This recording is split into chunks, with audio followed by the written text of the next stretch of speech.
Hello and welcome to the Ancestral Healing with Herbs talk. I'm Sama Morningstar, and this is a presentation in the Embodied Shakti Summit. So thank you for joining me. I'm very delighted to be sharing about this. And first, I'll just share a little bit about my background with herbs and the healing arts and ancestral healing as well. So I, as many of us, had quite a bit of trauma in my early childhood, given and with my conception, gestation, and birth. Um, I've told the story about the details of all of that in various other talks, so I won't focus in on that right now. But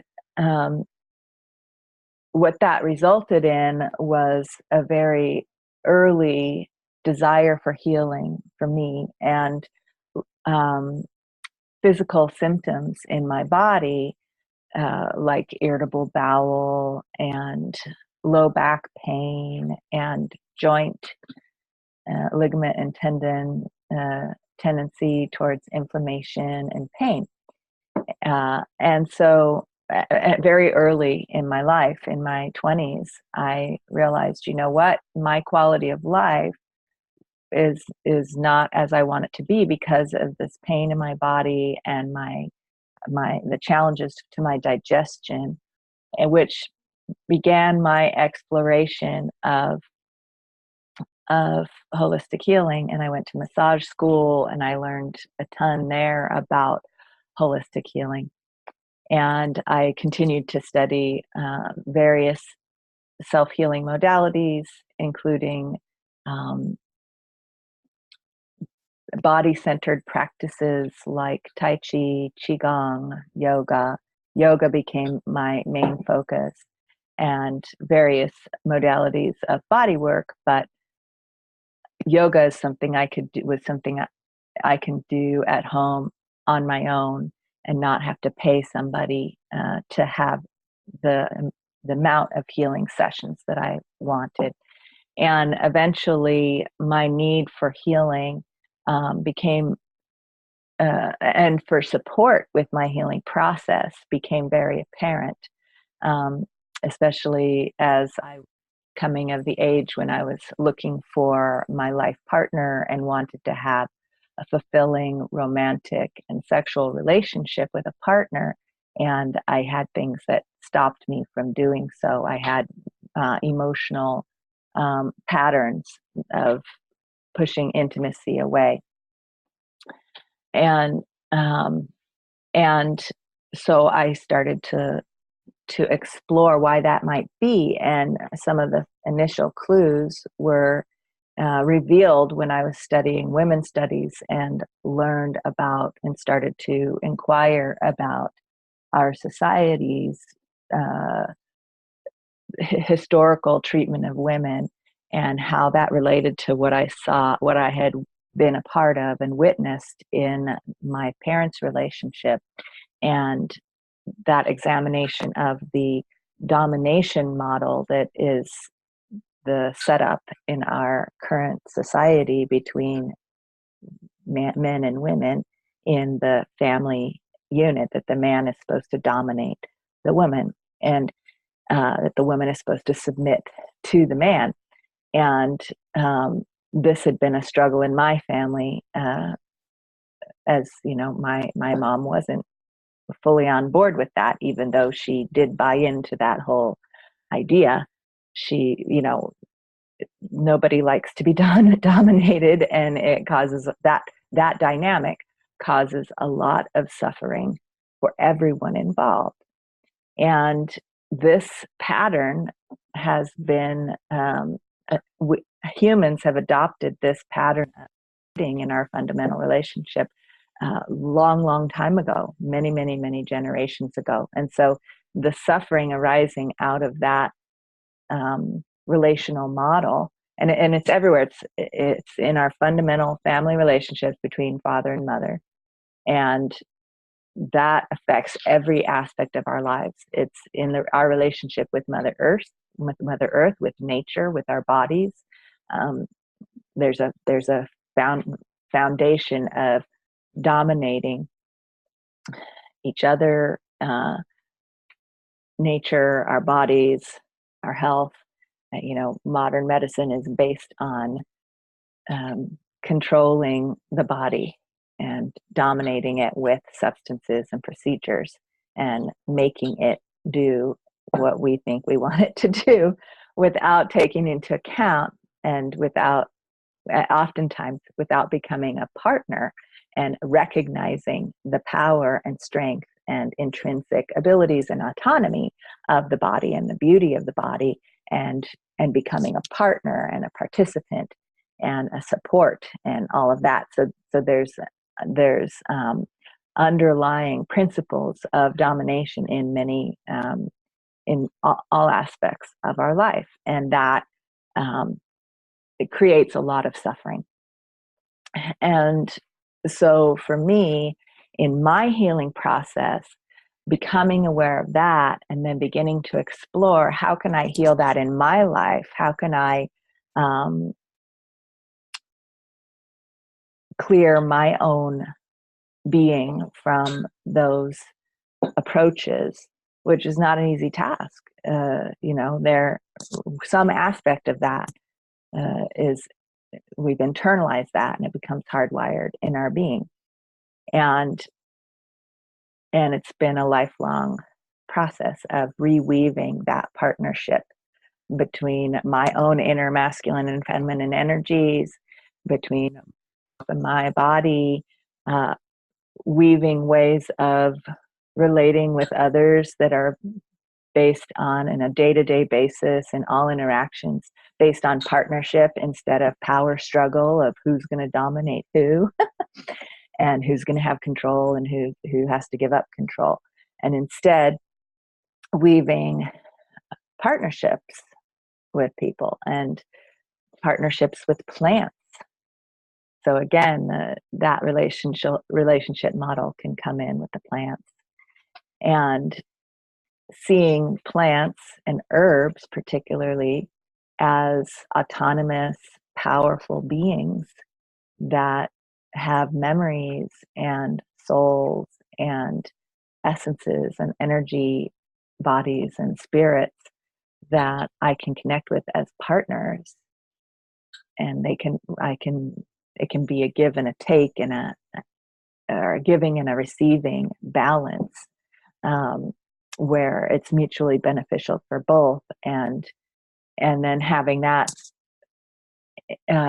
work in harmony with my partnership with my own body, where there is all of those qualities of partnership in how I relate to my healing process, allowing my body to give me the messages that it's giving me with my symptoms. And instead of saying, oh, something's wrong with my body because I have these symptoms and I'm going to fix it, which is sort of the domination model, I say, oh, what's the message my body is trying to give me with these symptoms? And how can I meet the needs, the unmet needs that my body is expressing through these symptoms? And perhaps receive that message as a gift and a blessing that's going to improve my life, instead of seeing it as something wrong with my body, but actually a gift. Wow, this is an opportunity for me to grow my partnership with my body. And so that philosophy translates to any relationship with me, between anyone, between me and the plants in the garden. So for example, if a plant is being attacked by insects to the point where it is diminishing its ability to grow leaves or flowers or whatever the part of the plant is that I receive nourishment from or use in my healing practice, and those bugs are, becoming a problem for that, the shift between the domination model to the partnership model is that I say, okay, what is this saying? What is this message about the overall health of the plant? And what I know about plants is that plants have their own ability to, if they're in optimum health, to deter bugs that diminish their growth and their ability to produce their flowers and seeds and fruit. And they're intrinsically motivated for their own thrival, and have the tools to ensure their own thrival.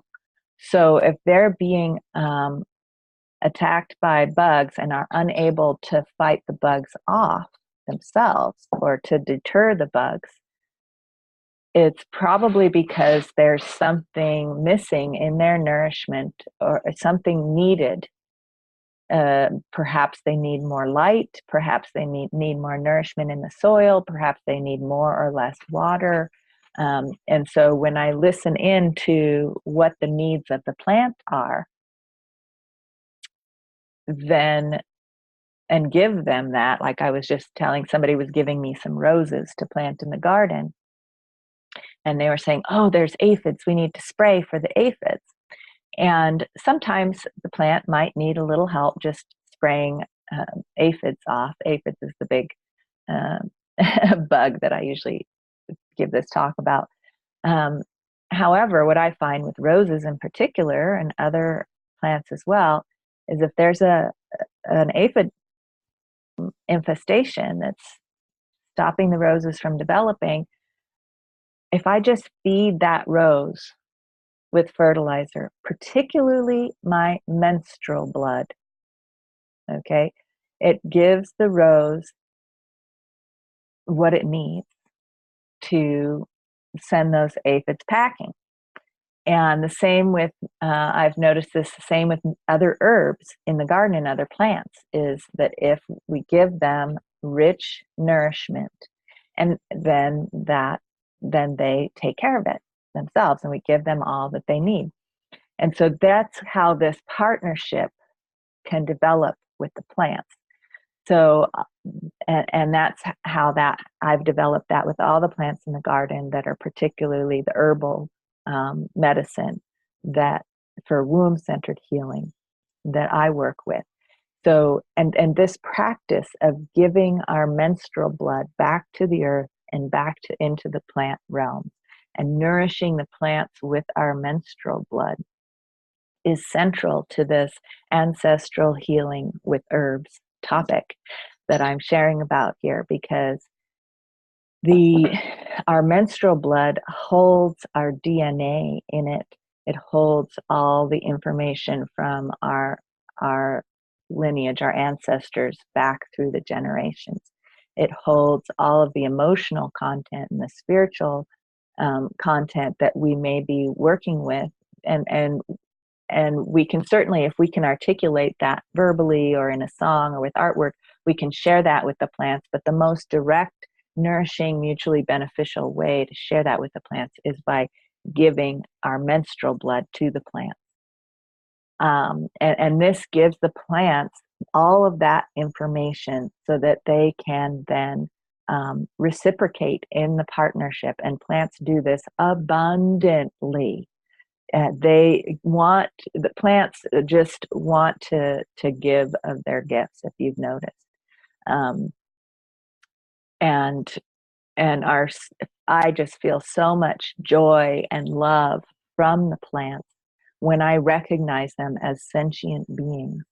And there's lots of books about plants being sentient beings, people doing research about plants and learning how to communicate with plants that have used modern scientific technology to measure how plants communicate with each other. One of them is called The Secret Life of Plants, and there's other famous books about this. But people without those scientific methods and instruments have been communicating with plants since the beginning of time. That's how we knew what plants were good to eat. That's how we knew what plants were good medicine for different things that we might have needed to have medicine for, is because plants will talk to us if we can get into the right state of being, in the right state of mind to have that conversation. And so I'll never forget the first time that I had that experience. I went to a women's herbal symposium, a gathering of women in Northern California, and all the herbalists came together and created a program of talks and teaching similar to this summit, but it was in person out in the woods at a camp in Northern California. And we all camped out together, and we had a schedule of talks, and I got to begin, I think that was before I did the training with Cammie McBride that I spoke of earlier. I took a 9-month training with one of those women at that camp at a certain point. But my initial, at that camp was where I had the initial experience of having a plant talk to me. And what happened was, the teacher of the little mini workshop, the woman giving the talk, had us all just do a little meditation of breathing and grounding and centering. And then with a soft gaze, with our eyes half closed, just open enough to be able to see where we were walking and not run into each other or trip over something. We were asked to feel in what direction we felt drawn to walk, where we were feeling to walk. And so that was a new experience for me, of feeling where I felt drawn instead of deciding where I was going to go. So that was introducing me to a partnership model with my environment. Who's calling me? What's calling me? As opposed to, I have an idea and I'm going to implement it. Not that it's wrong to have an idea and implement it, but to also balance it out with, how do I feel called? Where do I feel invited? So I did that exercise, and she invited us to feel drawn, feel where we're feeling drawn, and until we find ourselves in the presence of a plant. And then we were to intentionally listen for any messages from the plant that we might receive. And what this required for me, which I'd already started to practice, was two things: suspension of disbelief. Because if I went into the exercise saying, I don't believe that plant's ever going to talk to me, then I wouldn't have had this experience, because I wouldn't have believed it. So I was already familiar with this idea of suspending your disbelief to allow for a new experience. So I had already done that. And then I also had to validate my own imagination as a valid part of this conversation. So, and this I help my clients and my students with quite a bit, because oftentimes when I lead meditations for people to connect with their inner guidance and connect with their womb wisdom and guidance from the womb, or even guidance from spirit guides, spirit animals, plant spirits, things like that, the first limitation or stopping point where they feel it's not working is that they decide that, oh, they're making it up. And that was mine as well. I'm making this up, so it couldn't be real. When in actuality, many spiritual philosophies and about life say that we're making it all up. Reality is just a figment of our imagination anyway. And that our imagination is so powerful, and many people actually activate this to imagine what they want to create in their life and therefore create it. And so our imagination is very real and very powerful, and an active part of our agency of partnership with ourselves, with our inner guidance, with all the parts of ourselves. and any external beings that we're interacting with, and our extrasensory capacities. And we can filter out different influences on our imagination through self inquiry and self examination that might be unbeneficial influences. If we have a habit of imagining, for example, that everyone's our enemy, we can practice potentially suspending our belief in that and imagining, what if that's not true? And so we can explore healthy changes in what we believe and in the patterns of our imagination. And so, suspending my disbelief, imagining to begin with that perhaps plants could talk to me, and then validating what seemed to be my imagination when I landed in front of that plant and asked my question of, what message, what wisdom, what healing do you have to offer me?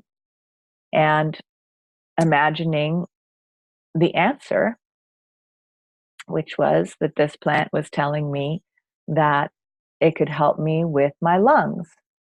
Now, I had been struggling with chronic coughing and lung issues for some time.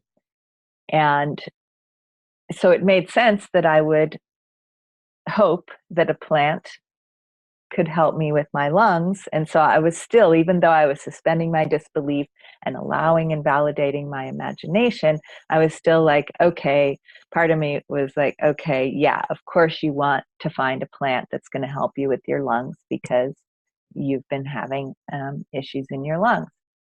So we were also instructed to bring a sample of this plant back to the circle where the teacher could help us to identify what the plant was and talk about what it's known for, what it's known to help people with.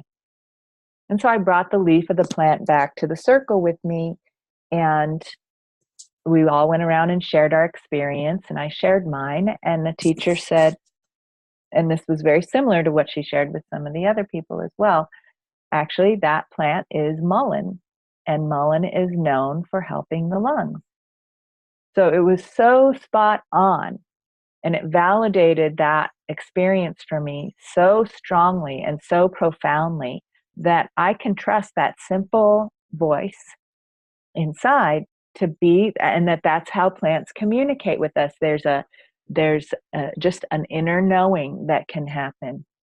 And I've had that confirmed time and time again.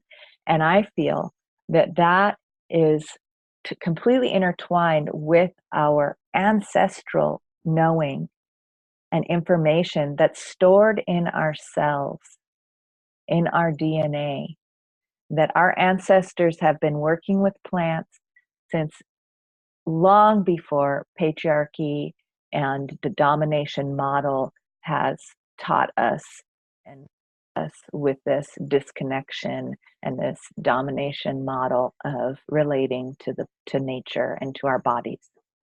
And so we retain that wisdom in ourselves. We retain that instinct of knowing when a plant is healthy and for us and when it's not.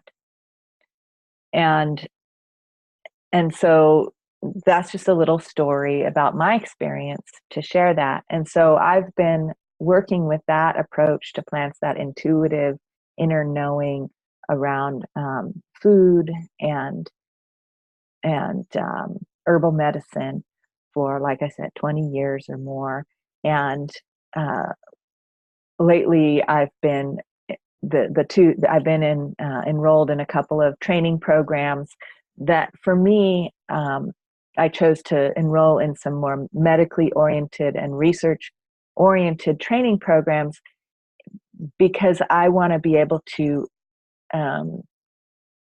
participate in this bridge between and reweaving this bridge between the domination model of Western medicine that says we have to be able to produce repeatable research about something having a very, a specific effect uh, on our health outcomes in order for it to be considered valid, and and bringing in and confirming the value of this inner knowing and saying, yeah, and we can produce those reproducible effects through research. And there is all this research, because that's often a way to dismiss herbalism when there actually is a ton of very valid research about herbalism. And so I want to learn what that research is, so that when the women I'm working with go to their doctors and their doctor says, oh, herbs don't do anything, herbs don't help, herbs aren't valid way to approach your healing, I can say to them, well, actually, here's all of this research that shows that actually, indeed, herbs do help, and to help to bridge that gap that still comes up from this way that we've been experimenting with, of the herbalists and the midwives have been uh, dismissed for many, many years, and it's time we remedy that. So that's why I'm involved in the more sort of research-based training program, so that I can have that language, and blending it and weaving it together with this intuitive inner knowing. So there are herbs that we all have that are very common, say for chamomile, for example. The Latin term for chamomile is matrilochia or something like that. It's matricaria. That's what it is. Matricaria. And in the Latin root of that word, matri is mother. Okay, so this is considered to be the mother herb. And anyone pretty much in the whole world knows that if a child or a baby has an upset stomach, that chamomile tea is a wonderful, gentle, loving, motherly remedy for that. In fact, in Mexico, new moms often put chamomile tea in their baby's bottle so that the baby is calm and soothed, and often, sometimes too much so. A midwife friend of mine told me about being a midwife in Mexico and having to um, tell young mothers that kept wanting to leave the baby with the grandma so that they could continue their young woman lifestyle of going out and partying at night, and putting the chamomile in the baby's bottle in order for the baby to be calm. And my midwife friend said that she had to really talk to those women and say, actually, yes, it's good for the baby's belly and like that, but if it's too much and you're not giving the baby the milk that they need, then that can become a problem. And so this chamomile, we all know, but it's passed down from generation to generation in ourselves. We smell it, we taste it, we see the flowers, we know the motherly, soothing effects of this plant, and yet there's probably not a whole lot of research because of that. We all know, who needs to research chamomile, right? And so it's like mother's milk. We came up with the idea at some point and got a lot of propaganda with the baby formula companies that mother's milk, that baby formula that we could make would be better for the baby than mother's milk. And this is a symptom of this disconnect and this domination model, and putting economic ideals and financial profit over the well-being of all beings, prioritizing that and exploiting people and being willing to harm people even by coming up with a story like that for the financial growth of a select few. or few, a criminal few, as I would prefer to say. So this just validating what we know deep down inside is a big part of the ancestral healing, is saying, wait a second, the things that have been wounding to our ancestors, the belief systems that have been wounding to our ancestors, we can overturn those belief systems, and we can examine a different way of being, and we can validate our inner knowing, validate that ancestral wisdom, which is sometimes just as simple as knowing that chamomile is good for you for an upset stomach, helps you to rest, and is good for anyone of any age to reconnect with that mother line and that mothering unconditional love energy. And the same with another herb that I really wanted to bring up today, which is ginger. So everyone knows how healing ginger is for our digestion. In Ayurvedic traditions, a few slices of ginger, fresh ginger, with a little salt and a little lime juice right before a meal is a well-known way to get our juices going, our digestive juices, and improve our digestion. Same with all the spices in our food.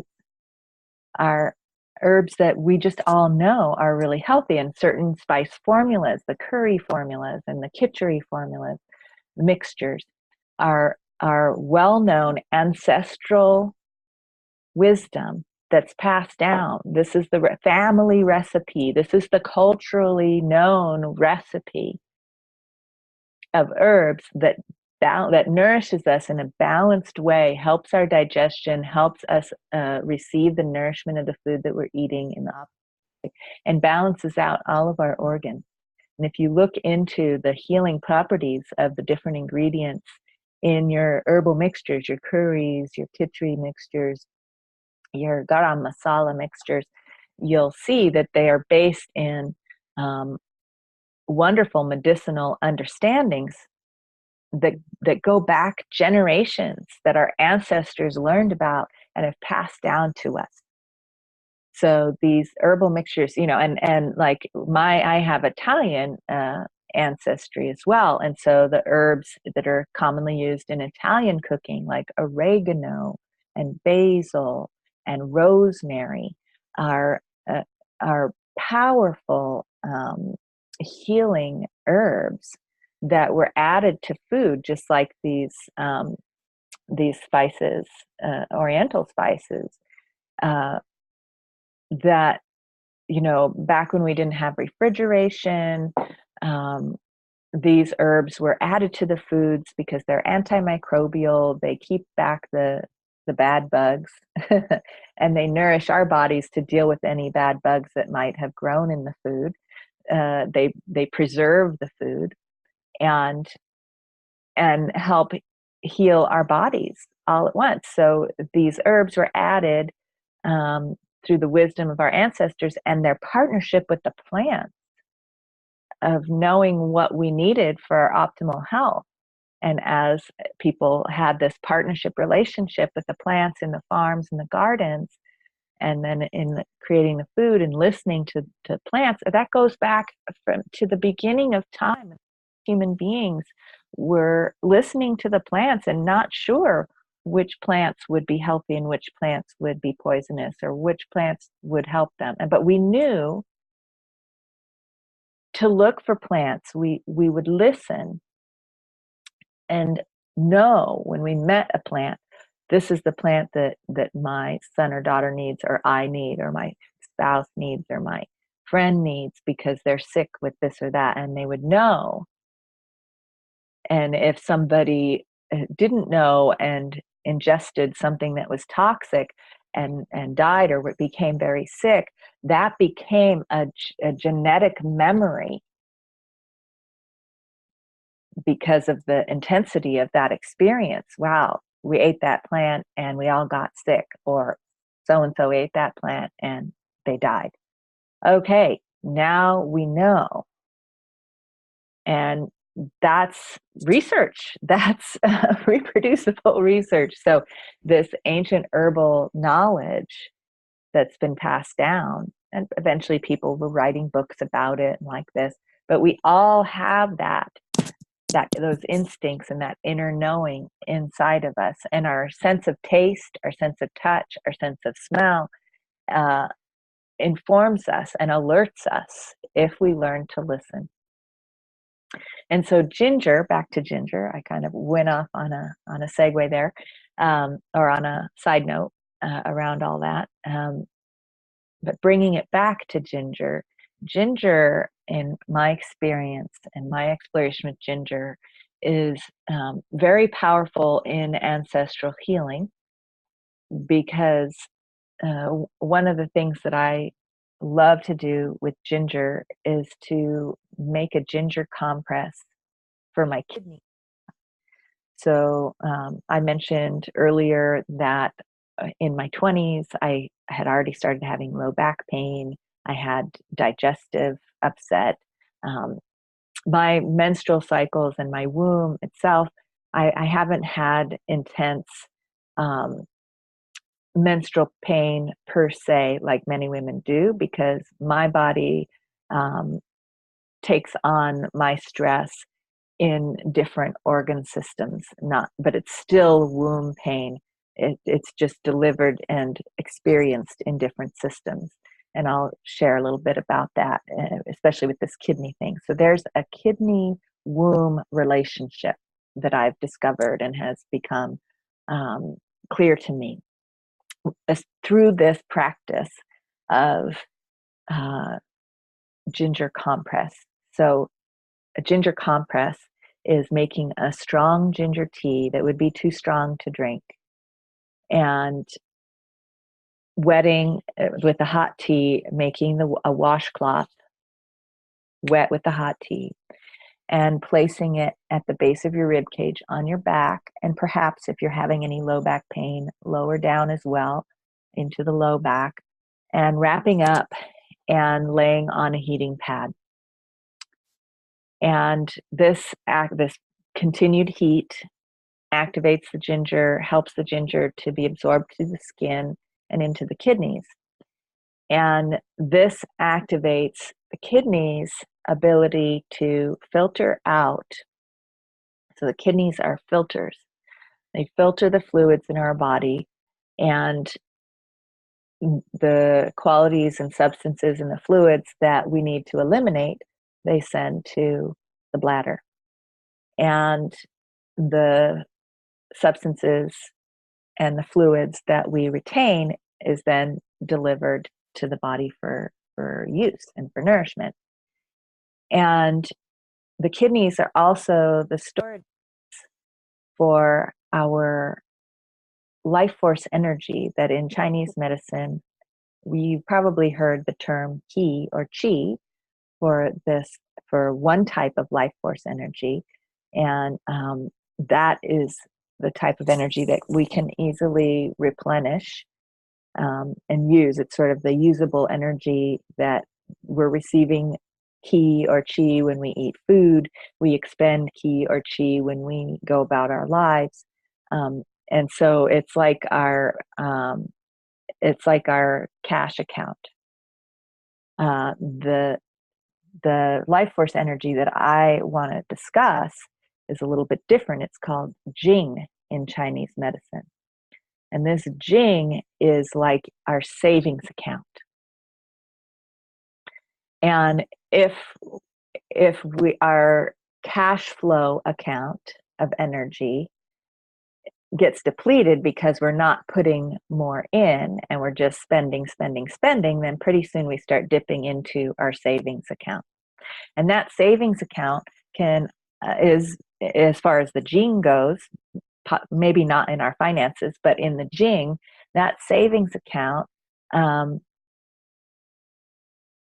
is related to our ancestral lineage and how nourished our mother was, for example, when she was pregnant with us and throughout our early childhood, how much rest she got, how much she kept her Jing savings account good and replenished, or how much she had to dip into it and deplete it. And the Jing savings account in the kidneys is easy to deplete if we're not operating in an overflow of our cash account and have to keep dipping into our savings account. But it's hard to replenish, especially if we have that habit of just dipping into the savings account over and over again. And so what that looks like in our lifestyle, there's a lot of lifestyles that are very prevalent in this day and age of overworking, not enough rest, improper and inadequate nutrition, especially for women, not paying attention to our menstrual cycles, and uh, just working, and not having rest during our cycle when we need rest. Of course, childbirth, pregnancy and childbirth can, if we're not fully nourished, rested, and supported, especially postpartum, can severely deplete our Jing. And for me, my Jing got depleted with a lot of the dietary cleansing that I did, actually. So that's something that I want to alert people to, because dietary can be very helpful for, filtering out and cleansing out a backlog of toxic substances from toxic diet, or diet full of things that our bodies are allergic to, or that are overloaded and a backup. So dietary cleansing can help clear that out. But if it becomes a lifestyle for too long, it can begin to deplete your energy stores, your savings account of energy, and create health issues down the line, which is what happened to me. And so this Jing account also holds and is influenced by this ancestral lineage. So not only can it retain memory of ancestral traumas that might sort of cause us to sort of hoard our energy in the case of that might be repeated, or perpetually repeat that trauma because our whole system is wired for it. It can also hold the memory of ancestral wisdom, coping mechanisms that our ancestors came up with that were successful and wise to respond to whatever ancestral trauma or difficulty they were facing.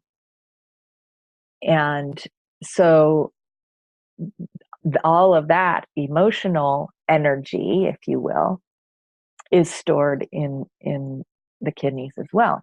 So the kidneys, if undernourished or unactivated, which sometimes we do get shut down around our energy, or depleted, have a harder time filtering out those ancestral strengths and wisdom from the ancestral traumas. And when that system isn't fully activated, of filtering that out and supporting us to choose lifestyles and behaviors that are in alignment with our best ancestral wisdom, and being guided by our ancestral wisdom and supported and nourished by ancestral wisdom, and instead our filtration system is kind of not running, and instead we're just sort of reproducing the same kinds of traumatic circumstances that our ancestors had because that filter isn't activated, then what happens with either one of these, whether our wisdom is activated or our ancestral trauma is activated, the kidneys deliver whatever's activated to the womb energetically to create in our lives that which is activated in the kidney. And this is just wisdom, insight, inner knowing that has come to me recently in my work with ginger. Because what ginger does is to activate the fullness of that kidney filtration system.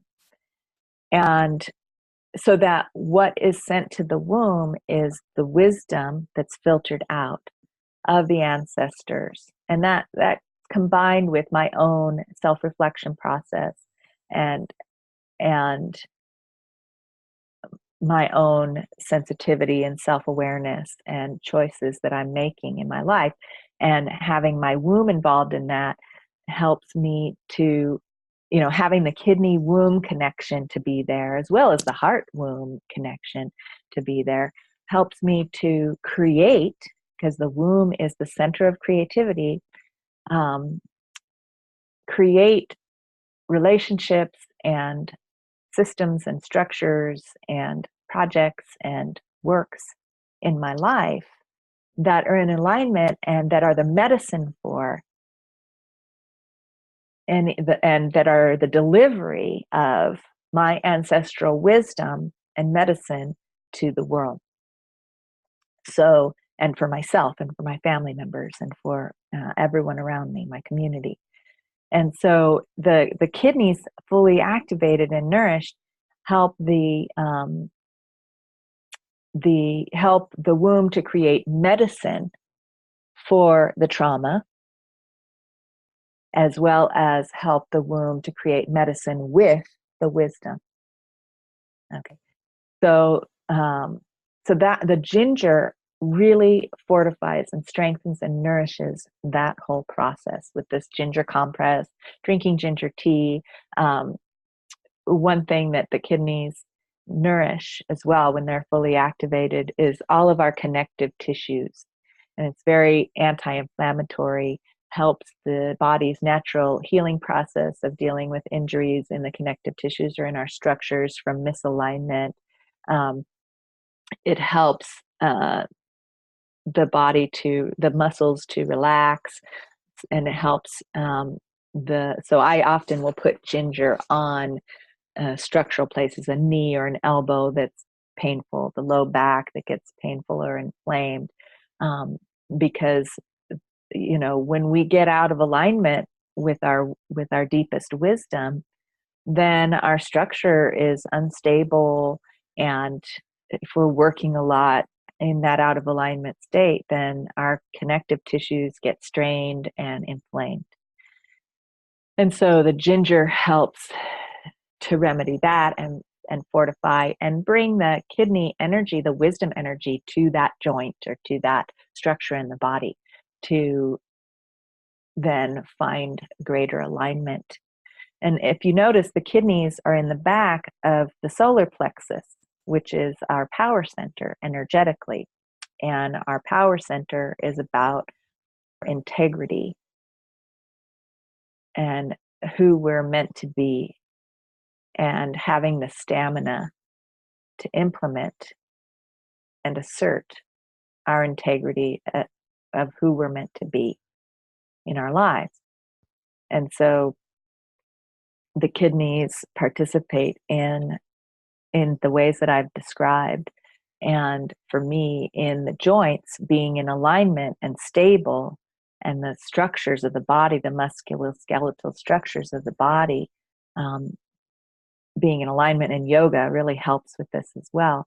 And being aware of that alignment, it really kind of comes from that kidney place of nourishing that healthy alignment, nourishing those connective tissues and the joints, the cartilage, and as well the padding between the bones, and delivering energy to those areas in the body, and wisdom to those areas in the body, so that I'm moving and I'm working in alignment in every movement and every step I take with the wisdom of my ancestors, and being guided by the wisdom of my ancestors. So the very structure of my body becomes into alignment with that. And because of my wounding, I'm very sensitive to this. And so I can very easily get inflamed if it's not quite in alignment. And so then I call upon the wisdom of the ginger to help things come back into alignment, and to soothe the inflammation, and to heal that area. So those are the kind of the two herbs that I wanted to give as examples of common herbs that most people have a deep knowing about, and can connect with how did your ancestors, how did your mother, your grandmother, use herbs in cooking, in teas, in home remedies, whether it's chamomile, whether it's ginger, whether it's, the spices that we talked about, um, or other herbs altogether. I'm really curious to hear how herbal medicine has been passed down through your ancestry. And sometimes we can access um, herbal information from farther back in our ancestry that's perhaps been lost, that our mothers, our grandmothers didn't pass down for me. And I know in some of the European um, cultures, that's definitely the case. And any culture all over the world, through colonization, through the domination model of relating, the people that retained this partnership model with the plants, like the midwives and the herbalists, persecuted severely for many, many years, and still are being persecuted to this day. I know in India, one of my guest speakers on my podcast was telling me that it's just become illegal for midwives to support women in home births in India. And that was a little while ago, so maybe something has changed. So I welcome anybody with new information to share that with me. But and I know that these struggles are happening in the U.S., where midwives are really working hard to retain any amount of validity in society, and in how people consider midwives, that we've regained midwives and doulas, and continue to educate people about the value and the validity of the partnership approach to healing, and particularly towards birth and women and women's bodies. And so we're just building momentum to reassert and create a world where this partnership model can take place. But the thing is, those of us who are living in the partnership model aren't going to go and dominate the dominators to create the new model. That would be, uh, uh, counterproductive. We would just be implementing a new domination model. That's why, when we see the history of revolutions in certain countries against particularly oppressive leadership, and then the insurgents come in and overthrow the leadership through war and domination. Well, those insurgents then become the next dictators, and just reproduce the same system that's just as abusive and exploitative to the people as the previous regime. And so those of us who are working towards creating a more partnership model in our lives and in our worlds, we're not out dominating the dominators. And so um, we can deepen our practice of partnership with the plants and the herbs and the ancestors and our bodies and the planet, in search of and to cultivate the strength of that deep connection and partnership with the powers of nature and with the herbs, to reestablish and to evolve into a partnership way of life. And that's my prayer, that those of you listening will receive this transmission, this talk, as a seed for your practice of herbalism, your relationship with your body, your loved ones, nature, and herbs and plants, of looking at and really examining how are you in partnership, or is there some thread of domination that is within you, and how can you become a loving partner and activate your best healing for that part of you that feels, because I find that in me, if I am implementing some kind of domination way of being, it's usually because there's some unmet need in me that I feel very urgent about, and that isn't being met. And sometimes it does require a strong boundary with another person if they're not meeting my needs and refuse to to do so. But I'm not dominating them, forcing them to do something. I'm just saying, no, I won't do what you want me to do. I won't be dominated by you. And I'm setting up my boundary. But there might be ways when I want to push my family members. For example, this one comes up for me a lot, is if my family members are suffering because of their belief in some system, and I know a different way, like particularly the medical system. The family member is not getting their needs met by the medical system, but are still pursuing the medical system as their only option.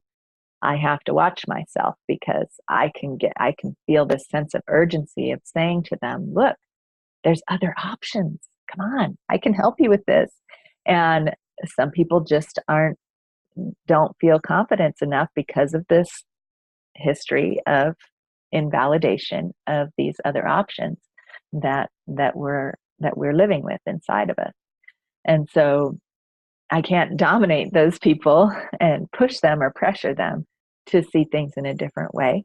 I can simply nourish them with my presence, with my love, with my support, and cultivate a partnership relationship with them.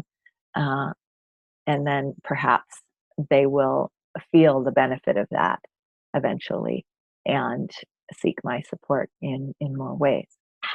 And so, yeah, so as we heal our own self inside and cultivate this connection between all of our different parts and activate our womb power, connect it up with our heart, our insight, our solar plexus, our power center, our kidneys, then we can begin to see the benefits of that inner healing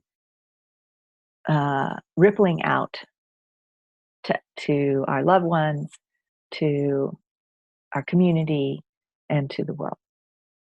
And so I would love to hear your questions. If you have any insights, inspirations, those of you who are on the call, I would love to hear what you have to share, any questions. If you are willing to share them on the recording, that would be beneficial for those who are listening to the recording. But I'll also have, hi, who's that? Gauri? This is Gauri. Hi. Do you have something you wanted to share or ask about? Yes. When you were talking about herbs, I just thought about the ancient Indian herbs. Uh-huh. Generally, it is said that it is very good for health. So last couple of months, I've just started taking a turmeric shot. That I put the turmeric and then I put a few teaspoons of lemon in it, and that is supposed to be very good for health. But I do not know actually what is the benefit. The way you said that ginger is good for kidneys, so what benefit the turmeric and lime would have, on which body part it would have the effect, that I'm not aware of. But it's just good, it is said in the ancient Indian traditions. So that I just wanted to share. So the And recipe, could you clarify again? So it's turmeric powder or fresh yes, turmeric powder with some lime juice. lime juice. And how addition? How do you ingest? Do you eat it, or do you put it on the body? No, just mix it with a little bit of water, maybe just Mm-hmm. 30 ml of water. Have it very potent. That's the reason I call it a turmeric shot. I see. So you drink it down, and it's very strong, and you just swallow it down.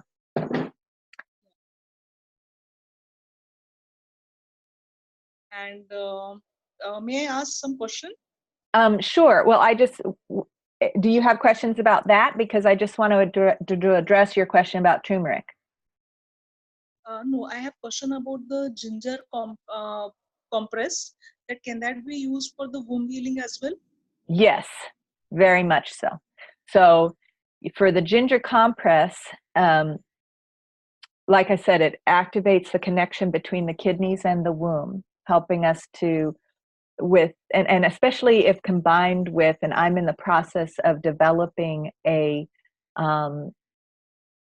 online course with recorded meditations ancestral healing meditations that can be used with the ginger compress to actively participate through our imagination, through journeying, visionary journeying into those realms of connecting with the ancestor wisdom and the ancestral wounding, and get accessing the support of the ancestors in the womb. And we carry oftentimes, like I said, I carry my womb, my ancestral wounding more in the structures of my body, but a lot of women carry the ancestral wounding in the womb. And so activating the kidneys and can very much be directly related to the womb. That's where I learned about the kidney compress, was in a sacred womb book that I read, actually, a sacred womb healing book. And so, and it had all kinds of practices to heal the womb, and the ginger compress has been the one that stuck with me the longest because it's so profoundly helpful. And so I'll be creating that series of meditations to do with the ginger compress. And also, I'll be sharing other practices that we can use ginger for womb healing, whether it's steaming, belly massage, breast massage, and then, of course, tea recipes and tea drinking practices as well. Okay. I'm looking forward to know about the herbs which would be beneficial for, especially for the womb. Mm-hmm. Yes. And that there's a ton of herbs that are especially beneficial for the womb in a variety of different ways. So for this kind of an introductory course, I can share about, if you have if you want to share specific womb healing issues, I could share some possibilities, but it's really best if you really want to create an herbal program for yourself to have a consultation, and we can talk about it. And actually come to tomorrow I'm doing a sacred womb steaming workshop, and I'll talk more specifically about herbs that are safe to start with. But once you get in, what I've noticed is that I've been able to start out with some really wonderful overall general healing gentle herbs to begin with. And then as we go further along in our healing process, we want to get more specific, and there's certain herbs that are stronger that I wouldn't recommend to someone just starting out without a detailed evaluation and consultation. And so that's what we can talk about in further. But if you have a specific question about womb healing and herbs, then I can potentially mention a few herbs that I know about. Yeah, that will do.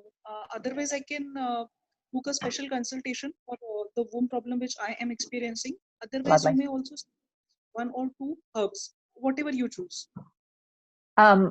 Well, if you want to share here in the recording the specific womb healing that you're working with, then I can share some one or two herbs that are helpful, or practices that are particularly helpful for that, for those of you listeners who might also be having the similar womb issue. But if you don't want to share about it specifically here, then we can do it in a consultation. I don't mind sharing. Okay. Do you have that much time? Can I share? Yes, please. I just have 3 small fibroids in the uterus, and during menses, I go through a lot of pain. And the gynecologist has said that so much of pain is not possible because of so small a fibroid. Yeah. And there has medical diagnosis that why do I experience so much of pain then? Right. That is the medical. So that Yes. is of course somewhere the womb, maybe some memories which I'm holding on to in the womb. Mm-hmm. Yes. Yes. And I just want to say first that this is a perfect example of the domination model of medicine that we are currently experiencing, especially in gynecology, where a woman can come to her doctor and say, I'm having this pain. And the doctor would just invalidate the pain and saying, that's not possible for you to have that amount of pain for what we can see that's going on with you physically. And basically giving no other places to explore, you know, or where to go to find relief or healing from that pain. The gynecologist suggested some painkillers, but I personally feel that painkiller is not a solution. Whatever Yes, is the reason for pain, that has to be healed from the root. there you go. And so that what you're talking about is the more partnership model of saying, you know what, this pain is a message that something is deeper, needs healing. And so you're already taking your steps on the partnership model. Now, I'll tell you that the 2 herbs that we already discussed, 3 herbs actually, that we already discussed, are wonderful places to start for that pain. The ginger, okay, so fibroids physically are a result of uh, stagnation.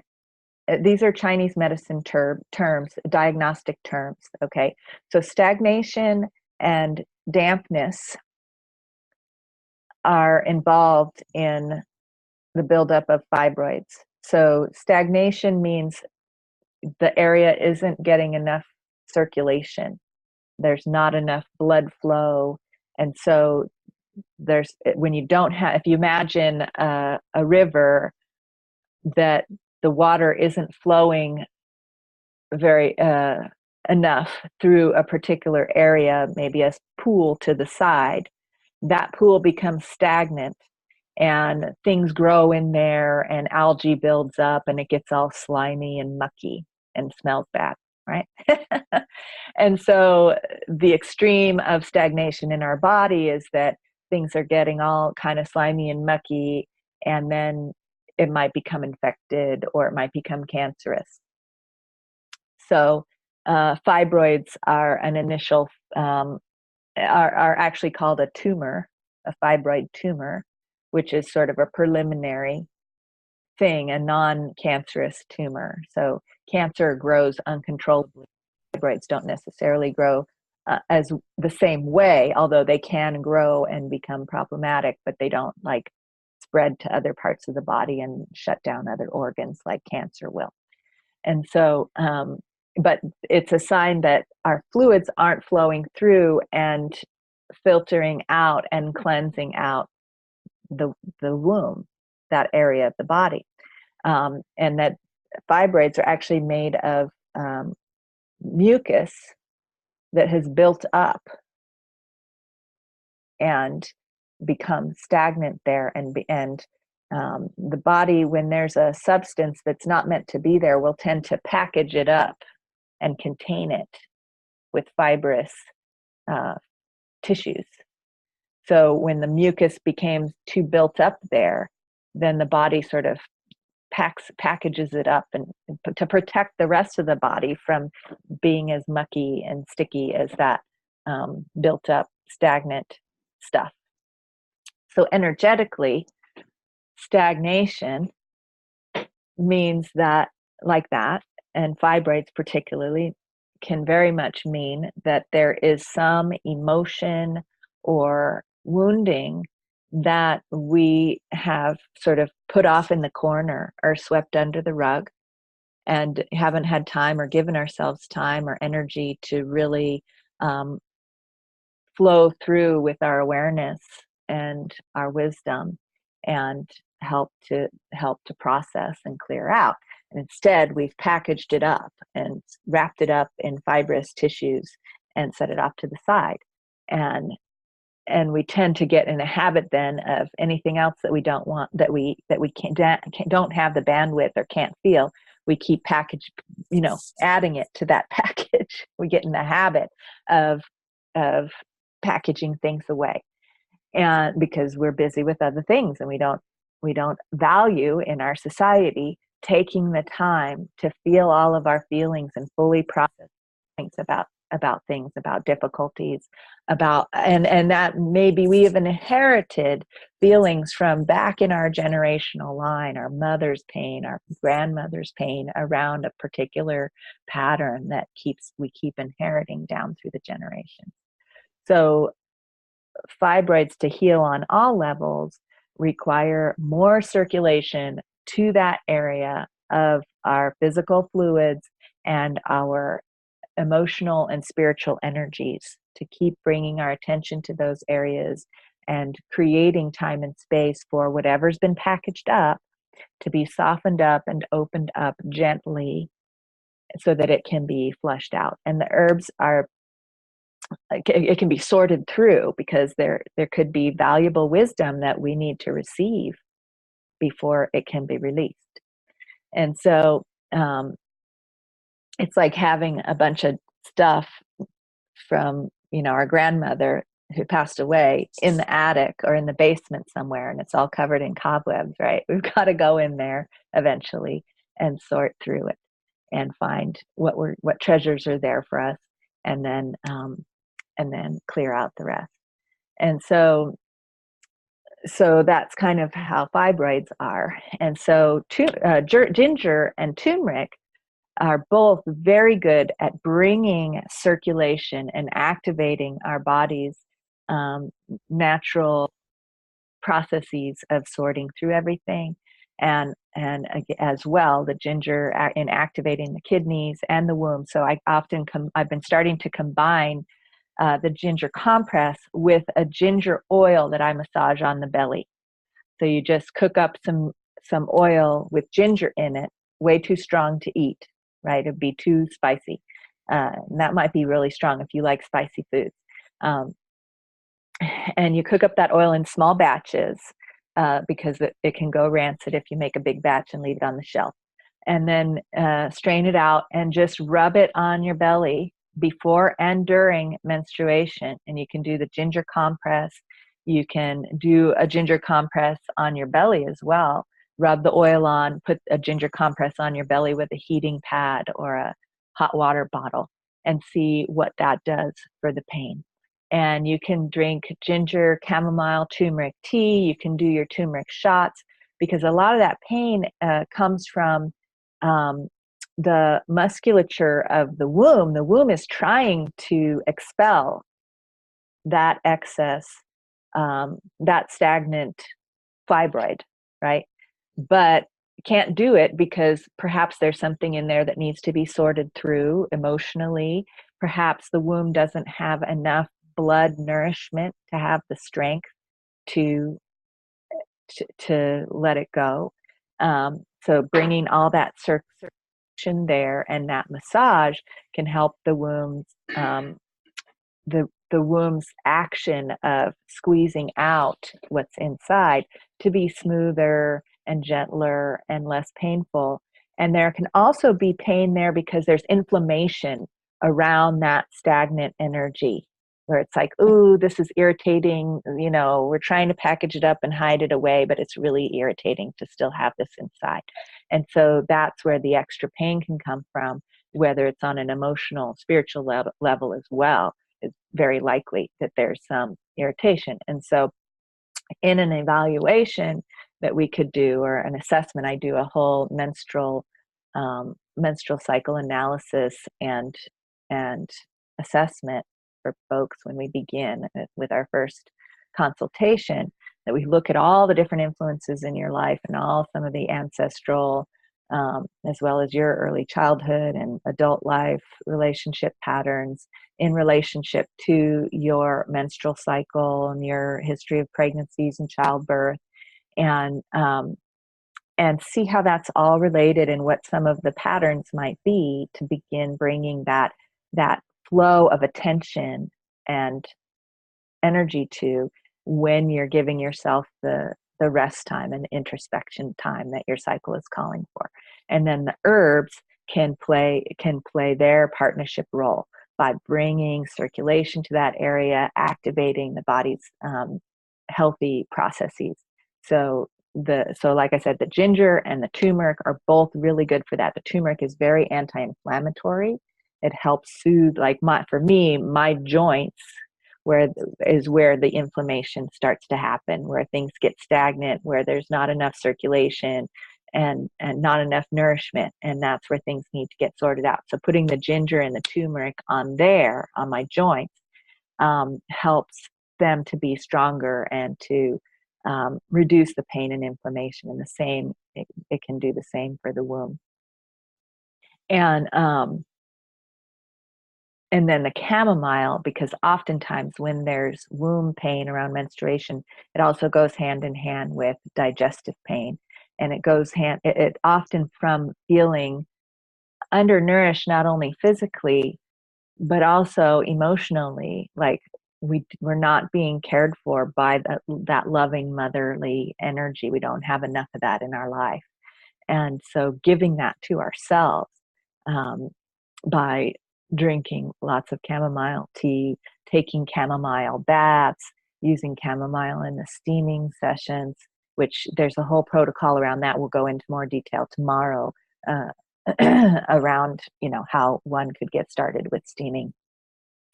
But okay, so I've already mentioned 3 herbs that are very helpful to things like fibroids, and having them be regular part of our nourishment and self-care practice is a really wonderful start. And I feel that anyone listening who tries some of these things will feel good benefit from that. So I hope that answers your questions, Gauri. Yes, thank you. Thank you very, very much. I'll definitely use it, and I'll even send you a feedback on email. You'll send me a what? Feedback on email. Okay, feedback on the email. Wonderful. I look forward to hearing how using things these go for you. techniques after using. Yeah.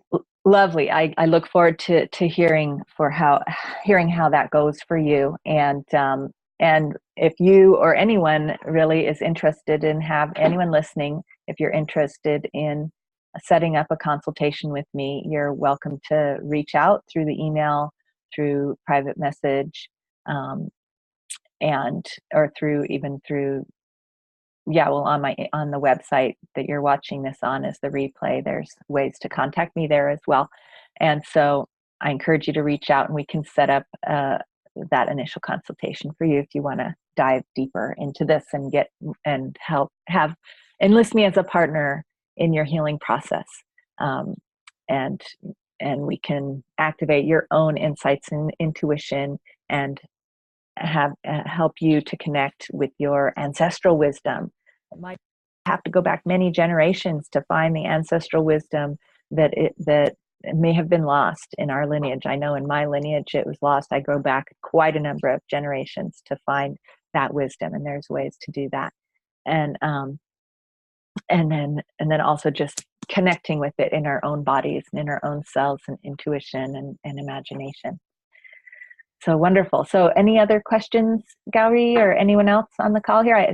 Sonia has joined us. Sonia, if you have anything you want to share or ask about, you're welcome to do so. And Arti, I know you might not have been able to connect before, but you're welcome to now if you feel to.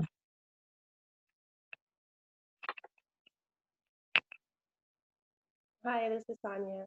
Hi, Sonia. Can you come on video at all, or? I'm not sure. I don't actually have a question. I just missed the whole thing because I was helping my sister with she's got mastitis, so I was up taking care of her. Oh, okay. So I'll just have to watch the replay, and I'm looking forward to it. Okay. How did you help your sister with the mastitis? If you mainly just you'd be willing to share. Care of her, yeah, just making sure she's fed and got her tea and her water, and we did some grated potato compress on her blocked duct. Did that help? I don't know. I wasn't. She's kind of on the tail end of it now, but I mean, I hope it was helpful. Okay. And did she have any herbal? I mean, potatoes are plants, so that's herbal. But did she have any herbal advice from any of her care practitioners about mastitis? She's kind of funny. She gets really embarrassed when things like this happen, so she often won't tell her care providers what's going on, which is kind of silly. Oh, uh-huh. But she had her husband taking care of her as well. It was his weekend, so I was able to really be there for her. But yeah, And she must really trust you to reach out to you, even if she's embarrassed about it. yeah. Well, we live next door to each other, so just really handy. But yeah. So just ran up there and made sure she had food and gave her some breakfast and washed her dishes and all that. Uh-huh. That's wonderful. Well, good. Well, there's herbal remedies for mastitis too. So if it happens again, or if this one lingers and she's unable to complete the passage of the mastitis, and she's still hurting from it, you might uh, inquire if she's willing to do some research into herbal remedies as well. Yeah, well, I'm totally willing to support her in that way. If you have some suggestions, I'd love to hear them, because this is actually her second time, and her baby's not quite a month old, so she's going through the gamut right now. It's her second time, and what? It's her second time with mastitis, and her baby's only a month old, so. And she's planning on carrying on breastfeeding for a while. Oh, yeah, definitely. Yeah. Okay. Well, I haven't worked with mastitis a lot, so I'll have to do a little more research around it. So we can follow up on that one. Okay. Great. I love that. Thank you. Okay, you're welcome. Hello. Hi, Arti. Hello. Hi. You said hi. You said that ginger is good for kidneys. I am suffering from kidney stone.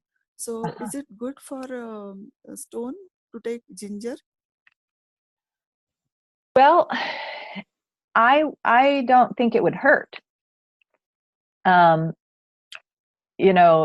thing is with herbs is that once an illness gets to the point where you have a stone, or that it's severe like that, herbs don't tend to have immediate intense action like some other medications have. Okay, so Yeah, I'm taking some other medication also. Right, but the ginger can support. Go ahead. I'm sorry, what were you saying? Can I take ginger also? Yes, and I think especially doing the ginger compress and making sure you're drinking plenty of water. And if you want to have ginger tea as well, but doing the ginger compress will support your kidneys and any inflammation that's around the stone and the pain that can be around the stone. Because the stone is when the salts and the minerals that your kidneys are filtering out, you haven't drank enough water to flush those out. And then that stone scratches and causes inflammation in the tissues of the kidneys. And so the ginger will help on lots of levels. Can you hear me? Yes, I can. Okay, so you can hear me? Yeah, so the ginger can help on all of those levels of helping to reduce the inflammation, bringing more circulation, and soothing the pain of that area. And so and drinking more fluids. So drinking more ginger tea is going to help with that as well. Okay, I will do that. Awesome. Thank you so much. You're welcome. All right. Any other questions or sharings before we complete?